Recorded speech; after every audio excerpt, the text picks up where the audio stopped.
Assalamualaikum warahmatullahi wabarakatuh. Sebelumnya perkenalkan, nama saya Akel Hikmal Abror dengan NIM 25416420 dari Prodi Manajemen kelas D. Saya di sini ingin membahas isu sosial mengenai pentingnya menjaga kesehatan mental pada usia 20 tahunan. Nah, usia 20-an itu sering disebut sebagai masa transisi menuju kedewasaan. Pada fase ini, seseorang mulai menghadapi berbagai tantangan seperti melanjutkan pendidikan, mencari pekerjaan, membangun karir, mengelola keuangan, hingga menjalin hubungan yang lebih kompleks. Dari berbagai tuntutan tersebut, seringkali menimbulkan tekanan yang dapat mempengaruhi kesehatan mental.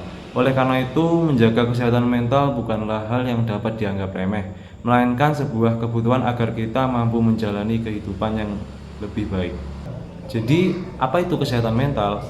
Kesehatan mental adalah kondisi ketika seseorang mampu mengelola emosi, berpikir secara rasional, menghadapi tekanan hidup, serta menjalin hubungan yang sehat dengan orang lain. Kesehatan mental yang baik akan membantu seseorang mengambil keputusan secara bijaksana dan tetap produktif dalam menjalani aktivitas sehari-hari. Nah, namun pada kenyataannya, masih banyak anak muda yang mengabaikan kondisi kesehatan mentalnya. Banyak yang merasa harus selalu terlihat kuat sehingga memilih untuk memendam stres, kecemasan, bahkan perasaan sedih yang berkepanjangan. Padahal jika terus dibiarkan, kondisi tersebut dapat menurunkan semangat belajar, mengganggu produktivitas, merusak hubungan sosial, hingga meningkatkan risiko gangguan mental yang lebih serius.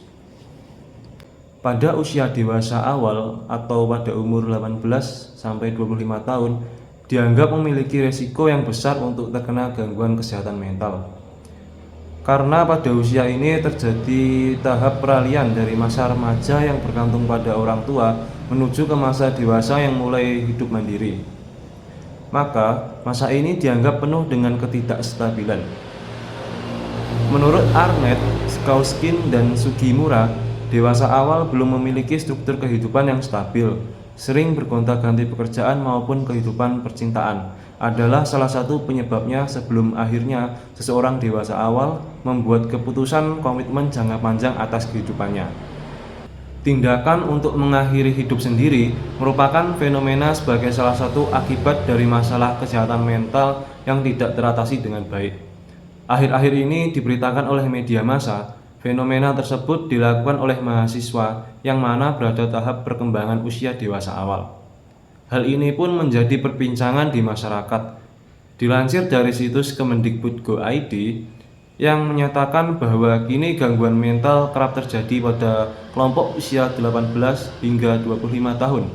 Sebanyak 64,8% generasi muda mengalami masalah kecemasan, sedangkan 61,5% diantaranya sudah mengalami pada gejala depresi.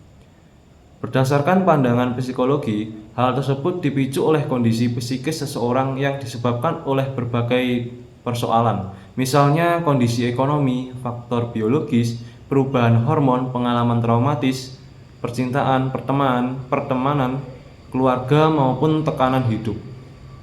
Untuk menghindari masalah yang tidak diinginkan, kita itu perlu untuk menjaga kesehatan mental. Nah, untuk menjaga kesehatan mental itu kita bisa melaluinya dengan langkah-langkah yang sederhana, seperti menjaga pola hidup sehat, beristirahat yang cukup, berolahraga secara rutin, melakukan waktu untuk melakukan hobi, serta berbagi cerita dengan keluarga atau teman yang dipercaya. Menurut World Health Organization atau WHO, itu ada 5 cara untuk menjaga kesehatan mental kita.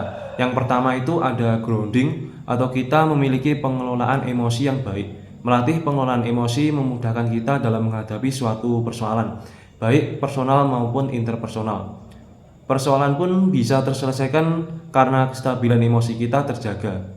Hal pertama yang perlu kita dasari adalah bagaimana pikiran dan perasaan kita ketika dalam situasi tertentu. Kemudian bisa kita untuk coba tarik buang napas secara perlahan dan peregangan ringan agar lebih merasa tenang dan rileks. Untuk cara yang kedua itu namanya unhooking, atau usaha yang kita lakukan bertujuan untuk mengeluarkan emosi negatif. Sebelum kita itu melakukan usaha, kita sadar apa yang sedang dipikirkan dan rasakan. Agar memudahkan untuk mengetahui apa yang kita rasakan, kita itu bisa mencoba untuk menuliskan di sebuah kertas mengenai apa yang kita pikirkan dan apa yang kita rasakan pada saat itu. Setelah tahap tersebut, kita bisa memikirkan apa saja yang bisa dilakukan untuk melepas atau membuang emosi negatif tersebut. Untuk metode atau cara yang ketiga itu namanya Adding Your Values atau fokus pada apa yang kita lakukan. Values di sini memiliki arti kita menginginkan kita menjadi seperti apa, bagaimana kita memperlakukan diri sendiri, orang lain dan lingkungan di sekitar kita. Kita pun akan mendapatkan manfaat dari yang kita lakukan selama sifatnya positif. Dengan demikian dapat meminimalisir munculnya faktor gangguan kesehatan mental. Tahapan yang keempat yaitu being kind. Ini masih berhubungan dengan yang tadi yaitu adding your values, yang mana kita memberi perlakuan yang baik kepada orang lain. Contohnya dengan kita itu memberi support baik secara material maupun psikologis kepada orang lain. Tindakan-tindakan baik yang dilakukan memberi energi positif untuk kita. Untuk tahapan yang kelima itu namanya making room, yaitu bagaimana cara kita memberikan ruang untuk diri sendiri. Walaupun hanya sekedar validasi atau mengakui kondisi emosi kita, tidak apa jika membutuhkan waktu yang lama untuk menyadari apa yang kita pikirkan dan rasakan. Dengan beberapa cara tersebut diharapkan setiap individu dewasa awal ini memiliki kondisi kesehatan mental yang baik dan tetap produktif dan dalam menjalani aktivitasnya. Sebagai penutup, saya ingin mengajak kita semua untuk lebih peduli terhadap kesehatan mental, baik untuk diri sendiri maupun orang di sekitar kita. Jangan ragu untuk beristirahat ketika lelah, berbicara ketika memiliki masalah, dan saling memberikan dukungan kepada sesama. Ingatlah bahwa kesehatan mental yang baik adalah fondasi utama untuk mencapai kehidupan yang bahagia, sehat, dan produktif. Kesehatan mental bukan tanda kelemahan, melainkan kekuatan untuk mengenal, menerima, dan menjaga diri sendiri. Jadi, rawatlah pikiranmu hari ini agar masa depanmu tetap bersinar.